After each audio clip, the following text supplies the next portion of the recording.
subscribe to Narratives and Memories, and hit that like button if this story touches your heart. It helps us share more inspiring tales with you. The scorching March morning in Guadalajara seemed like any other for Elena Rios, a 26-year-old primary school teacher. Her life was a simple tapestry woven with the scent of chalk, the joyful cacophony of children's voices, and the warm Mexican afternoons. Elena wasn't a woman of grand ambitions, but of quiet, sincere desires. She lived with her widowed mother, and between grading papers and household chores, personal time was a rare luxury. Her past romances had been fleeting, forgotten letters, tucked away in a drawer. That particular morning, a surprising invitation from her colleague to a charity event, organized by a corporate foundation, broke her routine. Elena wasn't sure what to expect, just that there would be music, children, and perhaps some good food. She chose her best dress, a simple light blue fabric, and swept her hair to the side, adorning it with a flower a student had given her the day before. It was there, beneath the vibrant shade of a blooming flamboyant tree, that her eyes met those of Marcus Thorne, the heir to the Thorne conglomerate, one of Mexico's most powerful financial empires. Marcus was there out of obligation, but something about this young woman with her serene smile made him pause. She had no idea who he was, and for some reason, that captivated him. Elena treated him like any other volunteer, asking for his help to carry boxes of toys.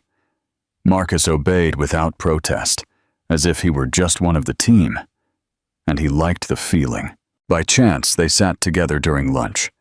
They talked about the children, about classic storybooks, about the profound value of education. Not a single word about wealth, status, or family names. Just two souls quietly finding each other. In the days that followed, Marcus couldn't stop thinking about her.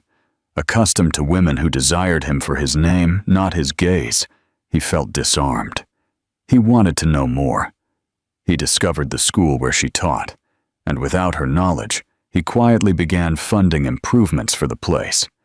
He arranged for the walls to be painted, new materials to be purchased, all without a signature. It was a silent gift. Their paths crossed again 2 weeks later at another foundation event.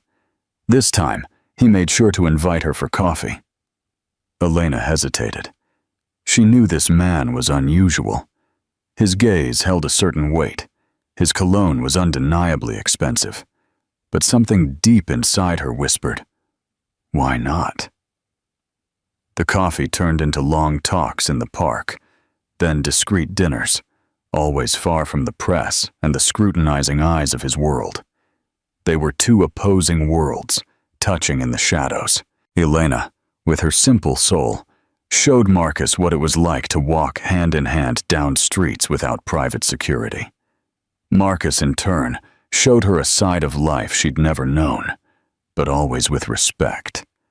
He listened to her like no one else had, and though reserved, she slowly began to allow herself to dream. But there was a secret. Marcus never told Elena about the immense weight of his family. His father, Mr. Alistair Thorne, was a rigid, controlling man who would never accept a relationship outside their elite circle. And his mother, while sweeter, carried the same silent pride. Marcus tried to maintain a double life, concealing his feelings for Elena from everyone, as if she were a forbidden treasure. One evening, as they walked along the shore of Lake Chapala, he took her hands and whispered, "If only this were easier, I'd introduce you to the world without fear." Elena smiled, but her heart ached. She already knew. He belonged to another universe, one where women like her had no place. Yet she surrendered to it, not out of naivete, but because for the first time she felt that this love, however improbable, was true. Do you think Elena was right to give herself to this love, knowing the secret Marcus kept? Share your thoughts in the comments below. There was a bittersweet quality to how Elena and Marcus lived their love. Each encounter was a stolen spark from the real world, a moment suspended in time that seemed to belong to no one but them.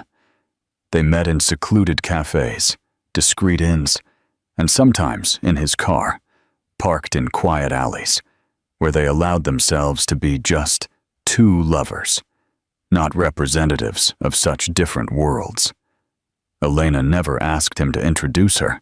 She knew the reality, or believed she did. Marcus, for his part, avoided the topic, like someone fearing that a single ill-spoken word would crumble the sandcastle they had built so carefully. And deep down, he too was lost, torn between the weight of the Thorn name and the gentle warmth of Elena's hands, which made him feel more like a man than any number in his bank account. Weeks turned into months.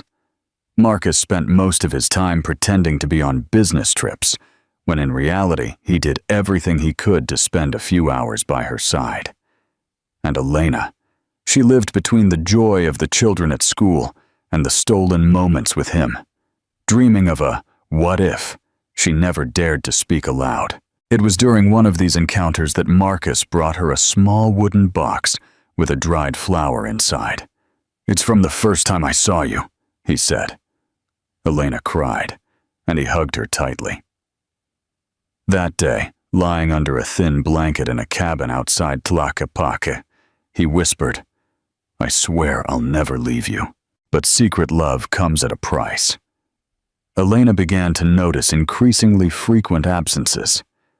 Marcus, pressured by the company and his parents, started appearing with dark circles under his eyes and a more withdrawn demeanor. He said everything was fine, but avoided talking about the future. When Elena timidly mentioned the idea of one day meeting his family, he would look away. Despite this, their moments together were intense, almost sacred. One rainy Sunday, as they danced in the middle of her living room to an old Latin song, Marcus stopped mid-song and said, "If my life were only mine, you'd be my wife right now." Elena smiled, but held back tears, because she knew his life would never be just his own. It was also during this period that she began recording their moments in a small diary hidden in her drawer, as if fearing that everything was just a dream about to vanish. She wrote about the way he laughed, the smell of his shirt, the way he stroked her hair without a word. The relationship, though hidden, was too real, and that was what hurt the most. Marcus's world began to crumble. His mother warned him about potential arranged engagements. His father pressured him to take on greater responsibilities in the company, and he, with his heart trapped between two realities, didn't know how to maintain balance. Sometimes he thought of running away, of leaving everything. But fear, the fear of disappointing, of losing the empire, of confronting his father, paralyzed him. Elena felt it. She saw his love, but she also felt that invisible wall holding him back. And in silence, she prayed every night that love would be stronger than fear. The delay came like an uncomfortable whisper. Elena, always so regular, began counting the days with the precision of an anxious clock. Each morning she looked at the calendar, trying to convince herself it was just stress, perhaps a passing hormonal change. But deep, deep down, a maternal intuition, though still silent, was beginning to awaken. In the third week, unable to sleep well, she bought a pharmacy test and hid it at the bottom of her bag. She waited for her mother to leave for church, locked herself in the bathroom, and with trembling hands, took the test. The result appeared too quickly, as if fate were just waiting for her to look. 2 lines, 2 certainties, 1 life. She sat on the cold floor, hugging her knees. She didn't cry, didn't scream, just stayed there in silence, trying to understand how her world and his would change from that moment on. And yet, even with fear, her first thought was pure. It's my child. It's ours. In the following days, Elena oscillated between euphoria and fear. Sometimes she tenderly caressed her belly, imagining what it would be like to have someone with Marcus's smile. Other times, panic consumed her. What if he doesn't want it? What if he denies it? What if he abandons me? But the love she felt for him spoke louder. She remembered all the sweet words, the whispered promises, the dried flower kept so carefully. "I swear I'll never leave you," kept echoing in her mind like a prayer, and that was what gave her courage. She called him to a special place, a hidden plaza in the historic center of Guadalajara, where they had first kissed. Marcus arrived with a tired face, his phone ringing insistently, but he turned it off as soon as he saw her. He sat beside her, kissed her forehead, and asked, "Why are you so quiet, my love?"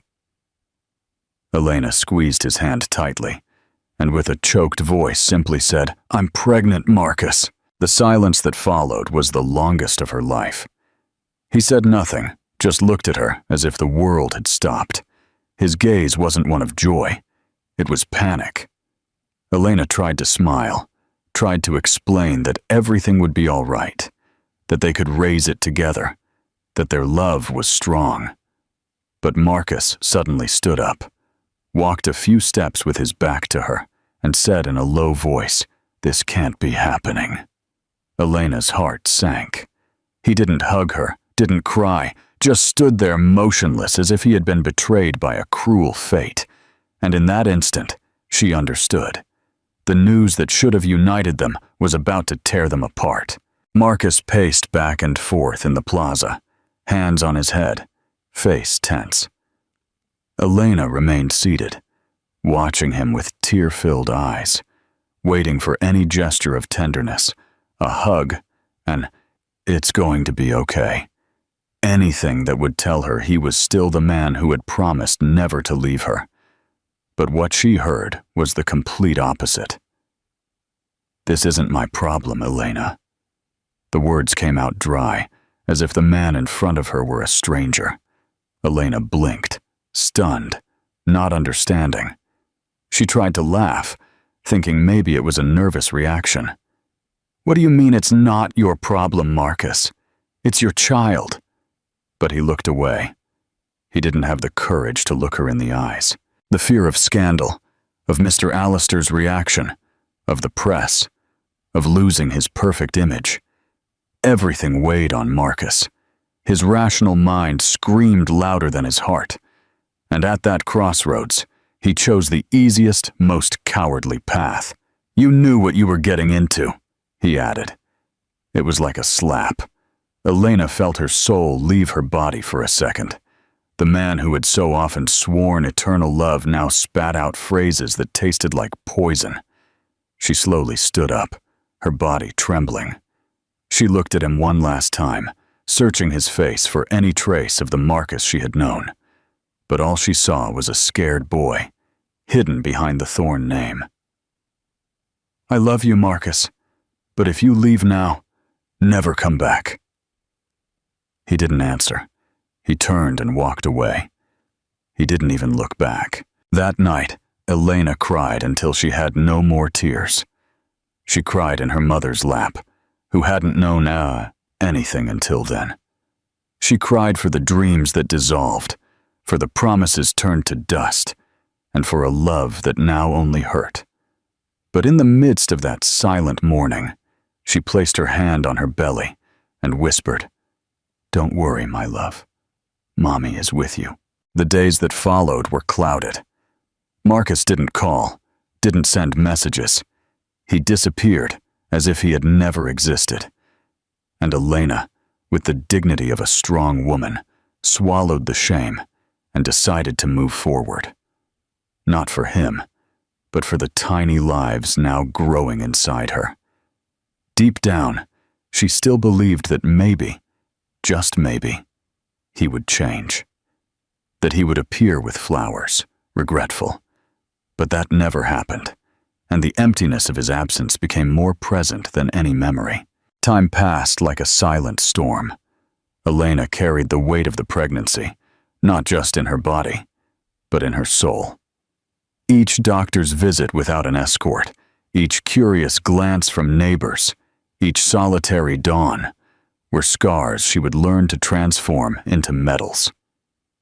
She didn't know there would be 3. Ultrasounds in public clinics, sometimes imprecise, hadn't revealed the surprise. The doctor only said the baby was strong, that its heart beat fast.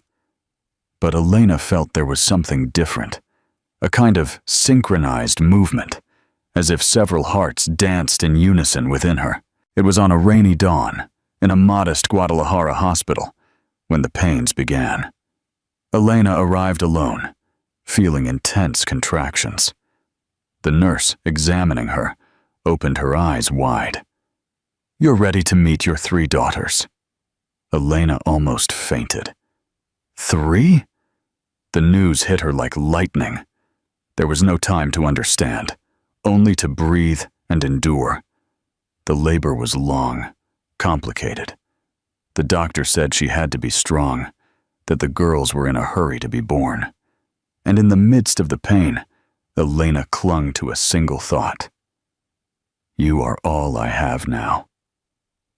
When the first cry was heard, Elena was already crying. When the second came, she smiled through tears. When she heard the third, she let out a sigh that seemed to carry all the pain and all the hope in the world. 3 girls, 3 lives, 3 reasons to start anew. The medical team applauded her. There was something sacred about that birth, as if life, generous, had returned to her threefold what fate had taken away. Elena took the small hands of her daughters, one on each side, and whispered, "We'll never be alone again, my loves. You are my miracle." In the following days, the triplets became little celebrities among the nurses. They were identical, like perfect copies of the same dream. Elena named them with care and love. Valerie, the first to cry. Rose, who was born in silence, but with wide-open eyes. And Lucy, who grabbed her finger before even opening her eyes. There was no luxurious crib, no nannies, no silk layette. But there were arms. There was milk. There were lullabies whispered with love. Elena didn't sleep, but she didn't complain either. Fatigue was overcome by the gaze of her girls, by the feeling of having been chosen by God for something greater. And every time one of them smiled in the improvised crib, Elena thought, "You missed this, Marcus. You missed the best of us." With 3 babies in her arms and a heart still in pieces, Elena made the most difficult and courageous decision of her life: to leave Guadalajara. The city, once full of good memories, now only reminded her of broken promises and pitying glances. She needed to breathe different air. She needed to start anew, far from the ghost of Marcus. And so, with what little she had, and the help of a distant aunt, she headed to Puebla, a city with a welcoming soul, where the pace was calmer and the glances less curious. She found a small house on the outskirts of the San Baltasar neighborhood. It was modest, with faded paint and old furniture, but with a patio where the sun came in mornings. And that was enough. Elena started from scratch again.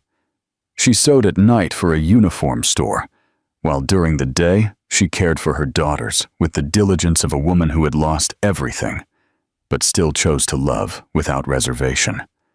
Every cry was met with tenderness. Every step her daughters took was celebrated as a personal victory. There were no luxuries, but there was an abundance of affection. The neighbors, learning her story, became a support network. Mrs. Beatrice, to the right, cooked warm broths on cold days. Martha, to the left, taught her tricks to soothe colic with basil leaves. And so, between changed diapers and children's laughter, Elena found a new kind of happiness. The girls grew fast.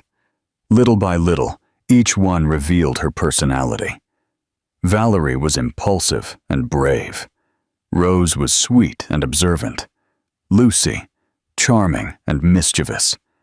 Together they filled the house with life and Elena's soul with purpose. Watching them run through the patio, she thought, maybe I lost a man, but I gained a universe. In the quiet nights, after everyone was asleep, Elena still wrote in her diary. She noted their first steps, their invented words, the fears she tried to hide. Sometimes, she confessed to feeling nostalgic for him, but not for the man who abandoned her. Nostalgia for what he could have been as a father.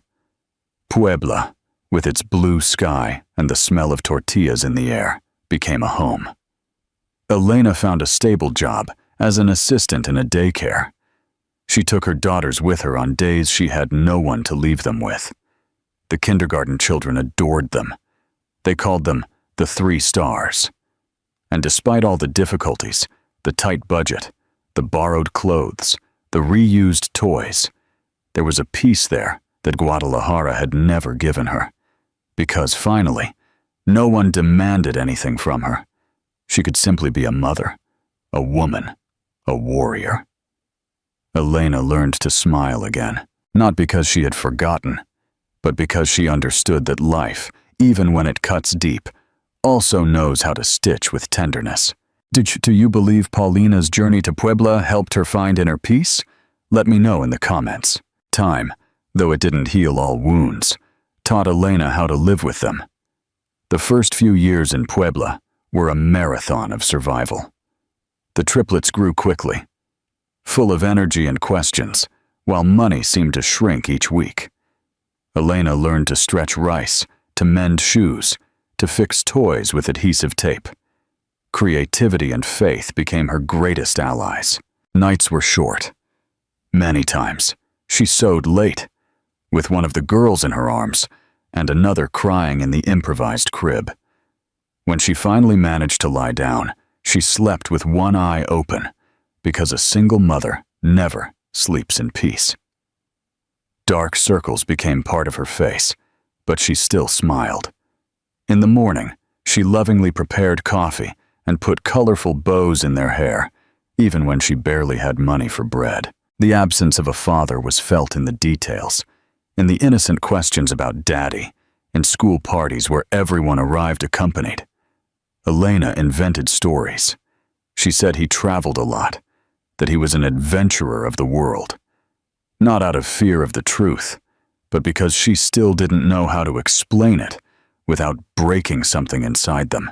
Despite everything, there was love. A love so strong that it was enough to cover overdue bills, donated clothes, and cold nights. Elena was moved to see the 3 of them lying together, sharing the same blanket, whispering secrets that only sisters understand. That was wealth, the kind not measured in numbers. Sometimes, on the most difficult days, she allowed herself to cry in the bathroom with the shower water disguising her sobs. At certain moments, she doubted her strength. She thought, am I doing this right? Can I handle all this? But a simple "I love you, Mommy" from one of the girls was enough to remind her that yes, she could. She proudly refused help, not out of vanity, but because she felt that if she allowed herself to depend on anyone, she might crumble. And Elena couldn't fall. She had 3 hearts beating for her, 3 pairs of eyes that saw her as a superhero. At school, she became respected. Always willing, always professional, always with a smile. Even on days when her inner world was just rubble. Mothers admired her. Students adored her. But no one imagined the hurricane she faced when the bell rang. Valerie, Rose, and Lucy, now almost 4 years old, began to show a touching sensitivity. They noticed when their mother was sad, even when she pretended well. Valerie drew pictures to cheer her up. Rose brought her flowers from the school garden. Lucy, with her irreverence, elicited laughs that Elena didn't even know she still had. And that's how, without knowing how, Elena got through the hardest years. Not because she had help, but because she had purpose. And in every laugh of her daughters, she found the strength to continue. But she didn't know that fate, silent and stubborn, was about to reopen a wound she thought had already healed. In Puebla, it was hard to walk down a street without hearing a story about the Rios triplets. The three girls, though physically identical, had completely different souls, and each, in her own way, seemed to carry a spark of magic that infected anyone who passed by them. Valerie, the bravest, was like a ray of energy. She ran, climbed trees, defended her sisters like a lioness, and had a strong character that reminded Elena of someone she preferred not to mention. Her eyes shone with a rare determination for a child of barely 5. Rose, on the other hand, was quiet, sensitive, and deeply observant. She liked to sit by the window, watch people pass by, and ask questions about the why of things. Once she asked her mom, "Why do some children not have a mom?" Elena hugged her tightly, feeling the weight of that innocence laden with empathy. Lucy, the youngest by a few minutes, was a whirlwind of charm. She talked to everyone, made faces, imitated teachers, and elicited laughter even from the grumpiest neighbors. She had a natural gift for turning any tense situation into light comedy, as if her soul knew that the world was already tough enough not to take it too seriously. In the market, everyone knew the three. Vendors set aside fruit for them. Neighbors left bills with homemade candies, and even the postman smiled when he saw the drawings they left in the mailbox. They were, without knowing it, little ambassadors of joy in that simple neighborhood. Elena watched all this with tear-filled eyes, not from sadness, but from gratitude. She knew she couldn't offer them expensive toys, trips, or fashionable clothes, but she also knew that her daughters were growing up with something much more valuable: love, empathy, and dignity. The sisters had a secret code of communication, a kind of private language made of glances, whistles, and small gestures. Once at school, when Valerie fell and scraped her knee, Rose and Lucy ran to her even before the teacher could react. It was as if one felt the pain of the other. During town festivals, the girls were always invited to go on stage for children's performances. They sang, danced, and charmed with the same naturalness with which they called their mother our queen when Elena finished braiding their hair. And even on difficult days, when the refrigerator was almost empty, or when Elena came home exhausted from work, the girls knew what to do. A group hug, a drawing full of hearts, or an unexpected phrase like, "You're the best mom in the whole wide world," were more effective than any medicine. Elena, looking at them, often wondered, how could they have come from the same man who turned his back on me? But she immediately corrected the thought. They came from me. And with that, everything was explained. As the girls grow, what do you think they'll learn from their mother's strength? Tell me your predictions. Marcus Thorne had become a serious, calculating, and, above all, solitary man. Almost 5 years had passed since he abandoned Elena in that plaza in Guadalajara. Since then, he had fully immersed himself in the family businesses, taking over the financial empire with a coldness that mirrored his father's. But something gnawed at him from within, a silent guilt, an absence that no victory could fill. The crisis hit like a storm. One of his main companies, a construction firm with stalled projects in southern Mexico, threatened to declare bankruptcy. The partners demanded his personal presence. Against his will, he had to descend from the glass tower in Mexico City and travel the forgotten roads that cross the country's interior. It was a Monday afternoon when he arrived in Puebla for a meeting with the Secretary of Public Works.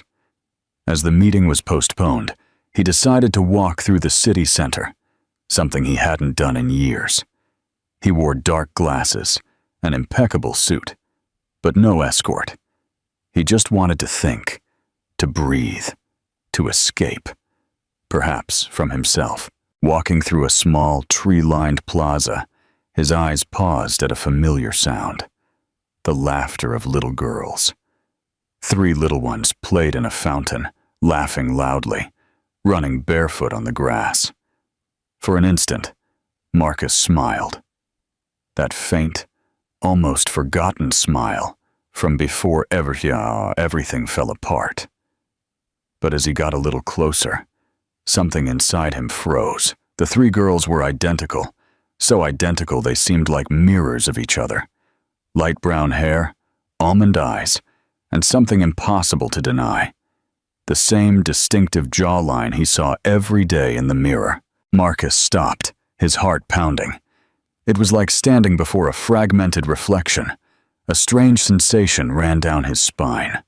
The girls laughed, shouting names at each other. "Valerie, wait for me!" "Rose, careful!" "Lucy, come here!" Marcus, stunned, murmured those names softly. It was then that he saw her.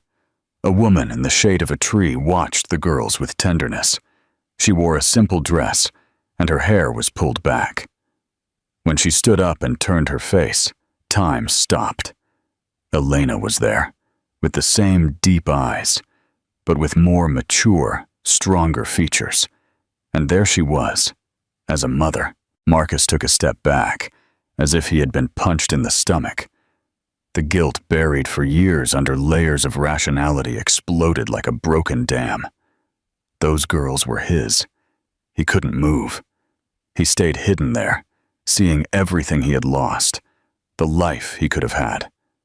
Elena lifted one of the girls into her arms, kissed another on the forehead, and laughed with the third. It was a living painting of everything he had abandoned out of cowardice. Unable to show himself, Marcus returned to the hotel with a shattered heart. For the first time in years, he couldn't sleep. That night he lay awake, staring at the ceiling of the room and hearing the voices of the daughters he never knew echoing within him. The next day dawned grayer than usual. Marcus, still reeling from the sight of the girls, woke up unsure if what he had experienced had been a dream or reality. But one thing was certain. Those 3 girls couldn't be a coincidence. They were him, in 3 small, sweet, and painfully absent versions of his life. Without much thought, he took the car and drove to the plaza. He needed to see them again. He needed to know. He needed something he still couldn't name, but that drove him like an invisible thread pulling at his chest. He arrived early and waited, sitting on a bench, disguised with a cap and dark glasses. And when he saw them arrive, the air seemed to vanish. Elena came hand in hand with the 3. The scene was absurdly poetic. A single woman with 3 stars around her. The girls ran to play, and Elena, with that same serene air as always, sat under the same tree as the day before with a book in her hands. Nothing seemed to have changed in her, but at the same time, everything had changed. Marcus watched every movement, trying to absorb the details, like someone contemplating a painting about to be removed from the gallery. The girls' laughter sounded like music. The way they protected each other, how they chased pigeons, how they always came back to their mother's side. He saw a complete family and understood that the only stranger there was him. Then it happened. One of the girls, Lucy, tripped and fell. Before Elena could get up, Marcus was already on his feet. Instinct was faster than fear. He ran to her, helped her up, and asked softly, "Are you all right, princess?" Lucy looked at him for an instant and smiled. a smile identical to his. "Thank you, sir." Marcus froze. The girl ran back to her mother, who was now watching him in silence. Elena recognized him immediately. There was no scream, no surprise, no scene. Just a dense silence, full of unspoken memories. She looked at him with steady eyes, not of astonishment, but of defiance. As if to say, "You no longer have the right to be here." He took a step forward, but his voice failed him. "Elena." She slowly stood up, walked towards him with her head held high, and whispered coldly, "You don't have permission to speak to me." She turned and called the girls. In seconds they walked away, like a sigh dissolving in the wind. Marcus stood there, feeling the weight of the past crushing him. The image of little Lucy smiling at him, Elena's cutting gaze, the life he didn't live, everything swirled around him like a silent storm. For the first time, he understood deeply what he had lost. And in that plaza, where life gave him a second chance only to show him everything he had abandoned, Marcus understood that guilt was no longer a feeling. It was a condemnation. Do you think Elena was too harsh with Marcus, or was her reaction justified after all these years? Comment below. Elena knew that day would come, though she never knew how or when. When she saw Marcus in that plaza, helping Lucy, her heart skipped a beat. Not from love, but from a silent alert. He was there, in flesh, bone, and regret. But she was no longer the woman he had left behind. That night, she couldn't sleep. Sitting on the edge of the bed, she watched her daughters sleep, all curled up together like kittens. She thought about everything, the years of absence, the letters she never wrote, the whys she kept silent. She felt anger, yes, but also a firm calm, the serenity of someone who had won alone. Marcus, for his part, could barely look at himself in the mirror. The encounter with Elena and the brief interaction with Lucy devastated him. He saw in her eyes a wounded woman, but not a weak one, and that shook him.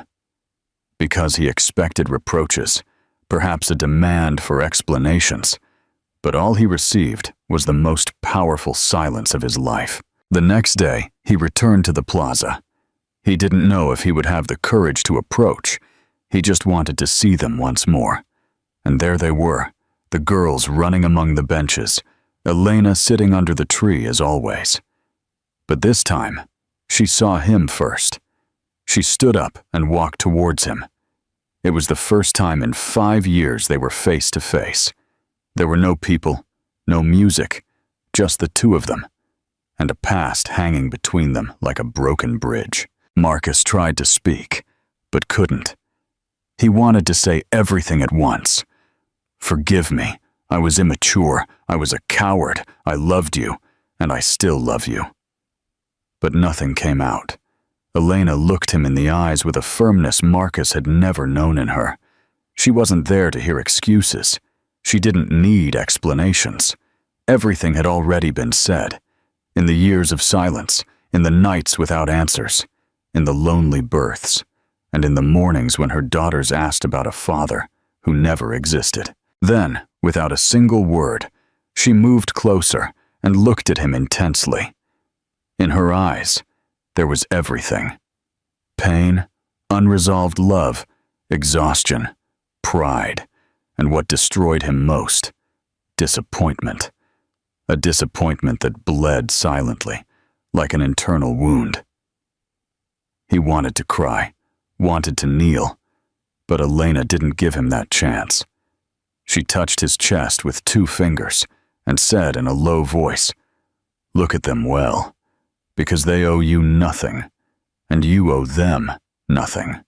She turned and walked back to her daughters without looking back. Marcus stood motionless, like a statue sculpted in regret. He felt the weight of her words sink into his skin like freezing fire.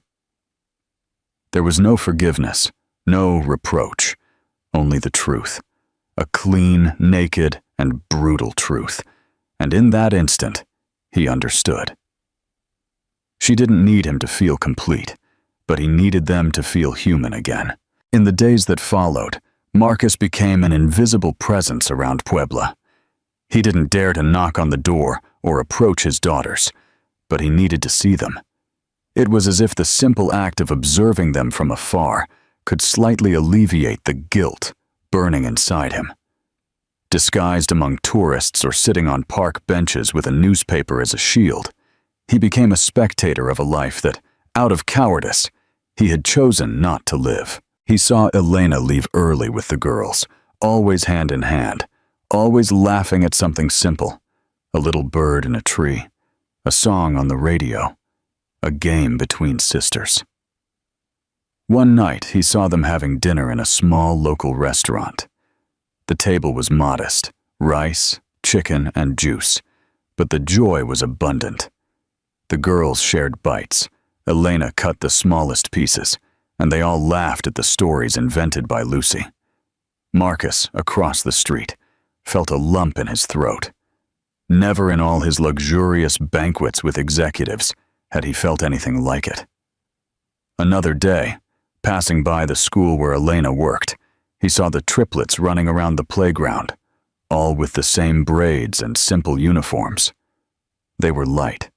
They were life, and he was just a man, absent from their past. Elena remained strong, but he noticed the discreet wrinkles on her face, the tiredness in her shoulders, the lost gazes when she thought no one was watching her.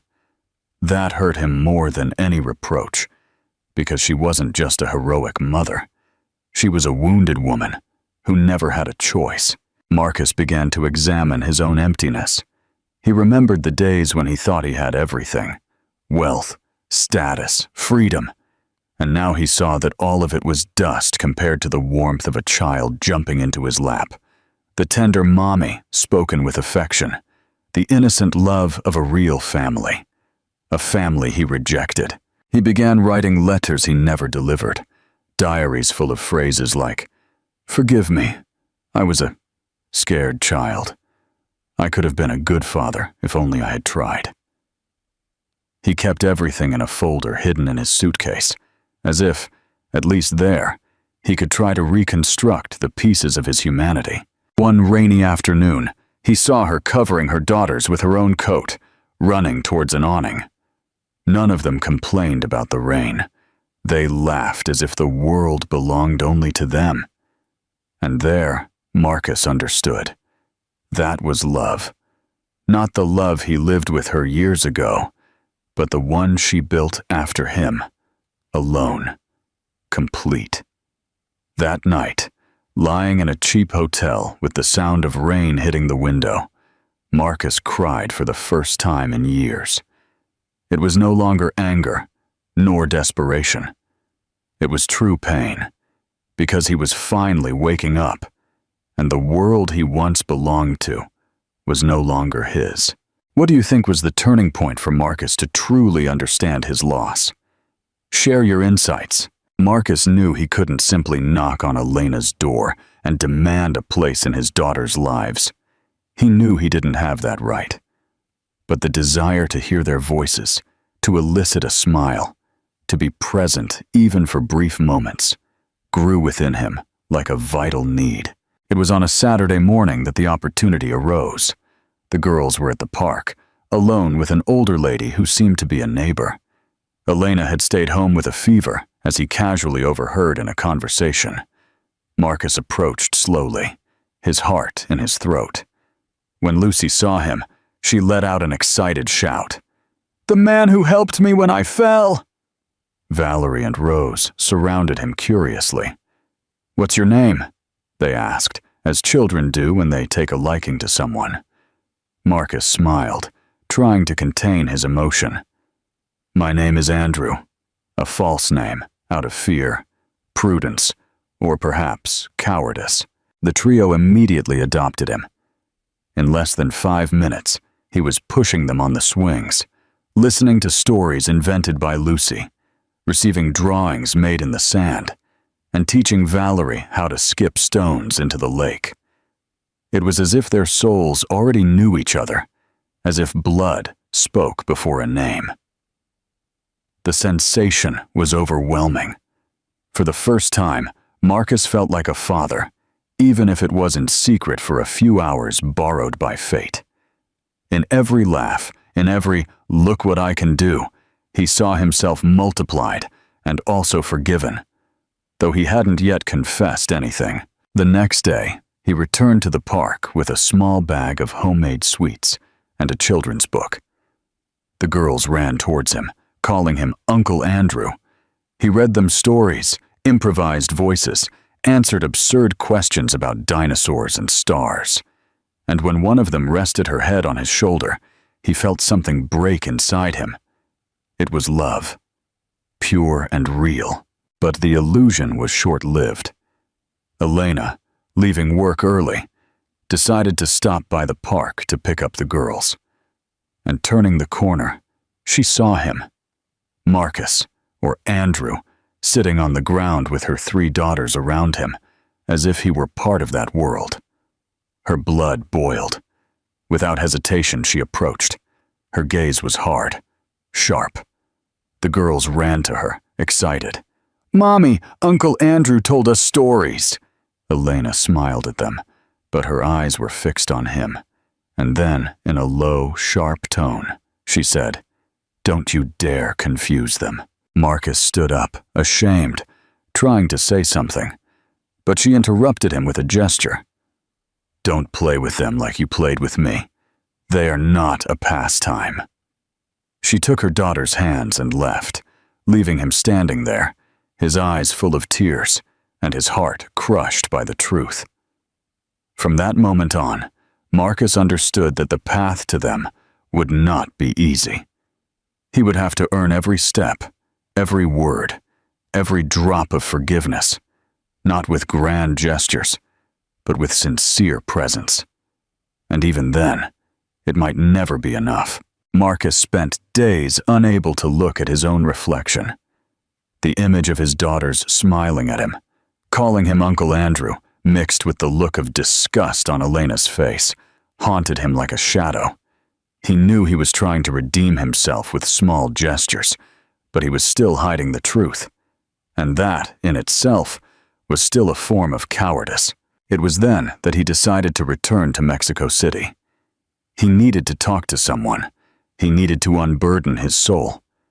He sought out the only person he still trusted, his mother, Mrs. Evelyn Thorne, an elegant woman of few words, who always maintained her composure even in the face of Mr. Alastair's difficult temper. She always watched him with steady eyes, but full of tenderness. And when he appeared at her door, pale and shattered, she knew immediately that something serious had happened. "Mom, I need to tell you something I've hidden for 5 years." She simply nodded and sat down. The silence of the house seemed to wait with her.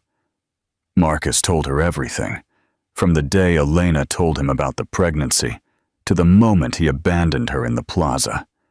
He spoke about the selfish choice to turn his back, about the years of silence, about the reunion in Puebla.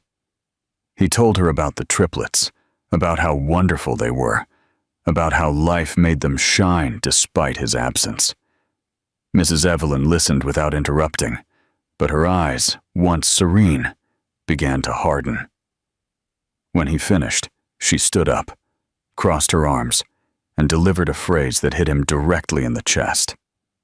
"Your father taught you to be strong, Marcus, but not to be cruel." Marcus tried to justify himself, to say he was young, that he was under pressure, but she wouldn't hear excuses.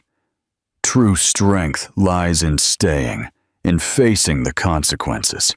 You left like a scared child, and left a woman alone with 3 lives in her arms. He, accustomed to running companies and silencing advice, felt small. His mother's voice was calm, but laden with a silent, deep, and most painful disappointment. "And now, what do you plan to do?" she asked. "I don't know. I just want to make amends. I don't know if I deserve forgiveness, but I need to fight for them." Mrs. Evelyn approached. She touched his face with her firm hands. Then fight with dignity, not with disguises or lies. Tell them who you are, because if they forgive you, it will be because you deserved it. That night, Marcus didn't sleep. But for the first time, it wasn't out of remorse, but out of a decision. He would stop hiding. He would stop running. From now on, he would face the truth, no matter who it hurt. What do you think about Mrs. Thorne's advice? Was it what Marcus needed to hear? Share your thoughts below. Marcus returned to Puebla with his heart pounding, as if he carried a broken clock inside his chest. Every step towards Elena's house weighed like tons. He knew there weren't enough words in the world to erase what he had done, but he needed to try. No longer as Uncle Andrew or as Thorne, just as a repentant man. Elena was hanging clothes on the line when he arrived. The afternoon sun cast delicate shadows on her tanned skin, and for a second, Marcus wanted to freeze that moment. But she saw him, and her expression immediately hardened. There was no surprise, only weariness. "I need to talk to you. No masks, no nicknames," he said. Elena crossed her arms. "Then speak, but speak quickly." Marcus took a deep breath and began. He spoke like never before. He said he had abandoned her out of fear, out of weakness, out of being a coward. He confessed that he had hated himself for each of those 5 years. He told her how he first saw their daughters and felt his world collapse, how he cried seeing them laugh, how he felt the ground disappear when he heard that Mommy he had never heard directed at him. The words came out choked, and then, as if a dam had broken inside, he fell to his knees. He cried. For the first time in his adult life, he cried in front of someone. Tears streamed shamelessly with sobs. "Forgive me, Elena. Please, I don't deserve anything, but I want to fight for what I abandoned." Elena watched him, her heart clenched, her body tense. Seeing Marcus there, broken into pieces, brought her no pleasure. It hurt her, because she knew this man before the world hardened him, and a part of her still wanted to believe he could change. But it wasn't that simple. "Marcus, those tears don't erase sleepless nights, nor questions I could never answer for our daughters," she said firmly. "You cry now, but I cried for 5 years, alone." He bowed his head, defeated. "I know, and that's why I'm not asking for a place, just a chance to prove I've changed, even if it's little by little, from afar." Elena was silent for a time that seemed eternal. Then she took a step back. "I don't know if I'll ever be able to forgive you, Marcus, but if we're going to try, it has to be slow, very slow." She went into the house and closed the door, not with anger, but carefully, leaving a crack.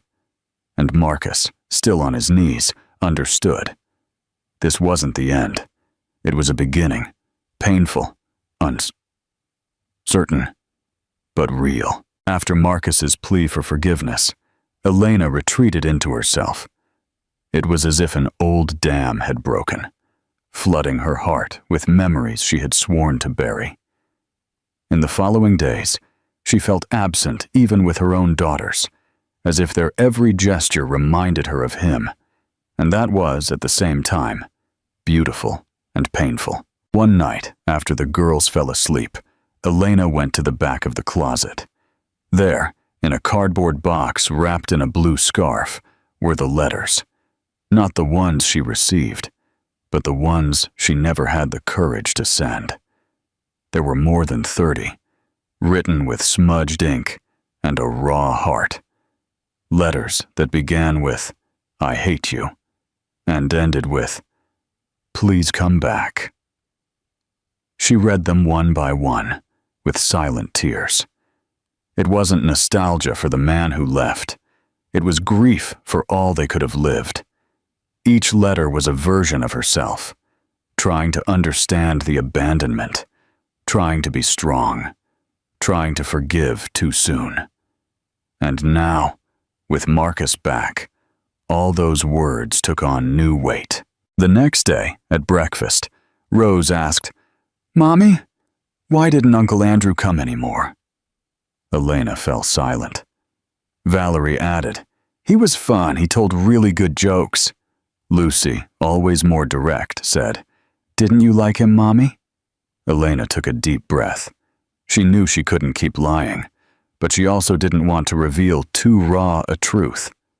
So, she sat on the floor with the three of them, drew them close, and said tenderly, "Sometimes people make mistakes, big ones, and sometimes they try to fix them. That man isn't a stranger. He's part of you."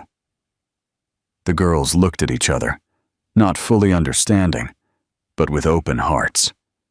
"Is he our real daddy?" Valerie whispered. Elena nodded, and her daughter's eyes widened like moons. There was no drama, no crying, just silence. A silence that said, "We want to understand." Later, alone in her room, Elena looked in the mirror. She was no longer the young woman in love who believed in promises. She was a mother, she was a warrior, but she was also a woman. And deep down, a part of her wanted to believe that the repentant man was sincere.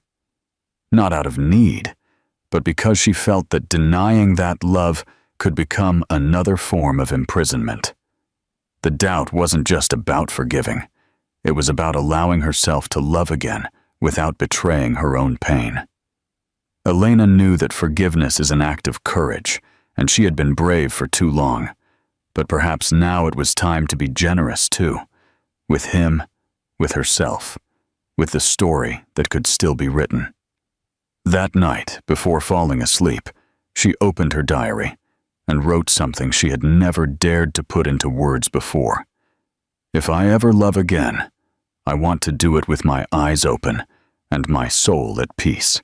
What do you think Elena means by, "If I ever love again, I want to do it with my eyes open and my soul at peace"? Comment below. It was on a cold Thursday dawn when Elena realized something wasn't right.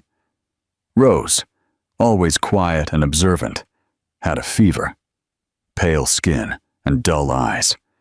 She tried to bring her fever down with cold compresses and home remedies, but nothing worked. When the girl began to delude, saying she saw stars falling from the ceiling, Elena rushed to the hospital. In pediatric emergency, everything happened very quickly. The doctor diagnosed an acute infection and ordered urgent tests. The situation was delicate. Rose urgently needed a blood transfusion. Elena, desperate, immediately offered. But her blood type was not compatible. She called friends, neighbors, anyone. No one was O negative. It was then that Marcus appeared. Every day, he discreetly asked the neighbors about the girls. Upon learning what was happening, he rushed to the hospital. When the receptionist asked if he was family, he hesitated for a second and told the truth. "I am the father." The doctor, pressed for time, simply nodded. Marcus had the tests done, and it was confirmed. He was compatible. They took him to the donation room, and during the long minutes that his blood flowed to save the daughter he had never been able to hold, Marcus cried in silence. Not from fear, but from redemption. Rose survived. The next day, though still weak, she opened her eyes and whispered, "Where's Uncle Andrew?" Elena smiled sadly, taking her hand. "He's here, but he's not your uncle." And with a lump in her throat, she told the three of them the truth. Valerie remained silent. Lucy made a surprised face. Rose just blinked slowly. "So, he's our real daddy?" Elena nodded, her eyes full of tears. She didn't know how they would react, but the girls, with their pure hearts, only asked to see him. Marcus entered the room and was greeted by 3 pairs of curious and excited eyes. He knelt beside the bed and whispered, "My name is Marcus, and I'm the silliest man in the world for having missed 5 years of you."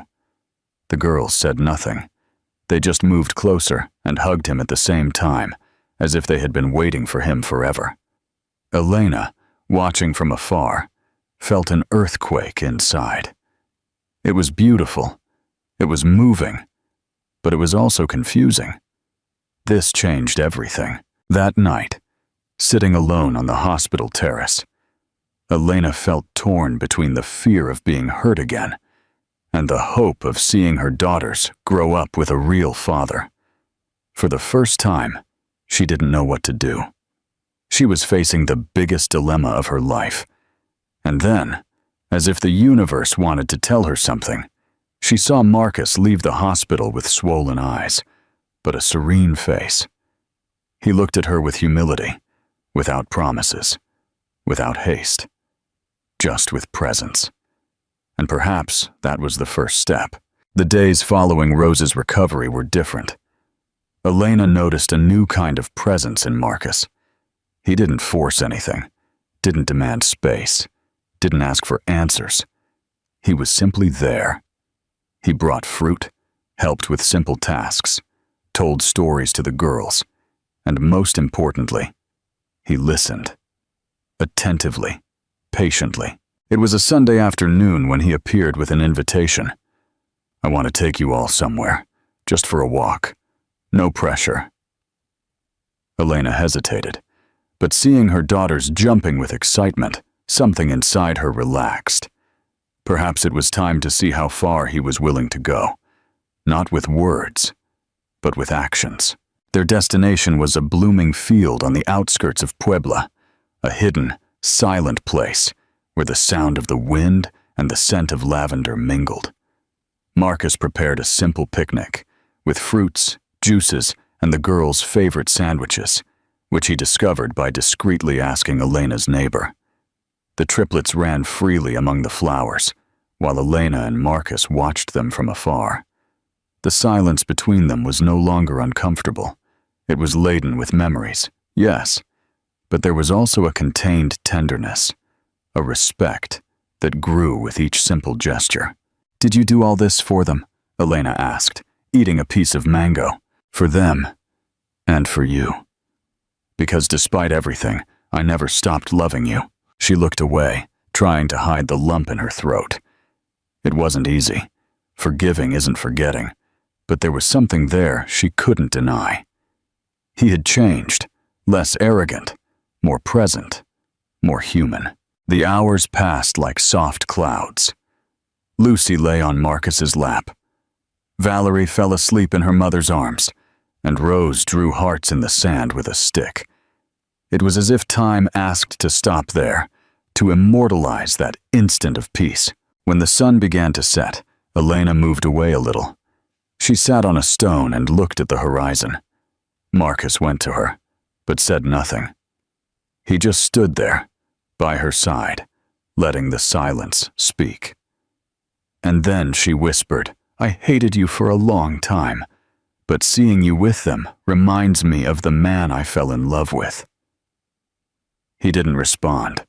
He just took her hand delicately, like someone holding something fragile and valuable. Elena didn't pull away, and in that touch, without sound, without grand promises, something new was born. A new beginning. A hope. And when the girls ran towards them, with flowers in their hands and smiles on their faces, Elena understood. Perhaps true love doesn't die. Perhaps it just hides until it finds the courage to return. Do you think Elena was truly ready to forgive Marcus? Share your thoughts on this pivotal moment. The triplets' 5th birthday was approaching, and Elena, as always, planned something simple. A homemade cake, colorful balloons, and cheerful music in the patio. There wasn't much money, but there was plenty of love. What she didn't know was that Marcus had other plans, and this time, with the silent help of Mrs. Evelyn Thorne, he was preparing something none of them would ever forget. On the day of the birthday, Elena was surprised by a different invitation. "Just get ready today. The rest is on me." She wanted to protest, But seeing the girl's excitement and the sparkle in Marcus's eyes, something inside her relaxed. Perhaps it was time to let herself be cared for. Marcus rented a rustic space on the outskirts of Puebla, an old mansion with flowering gardens, lights strung in the trees, wooden tables, and handmade decorations. Everything was simple, but with delicate taste, thought out in every detail.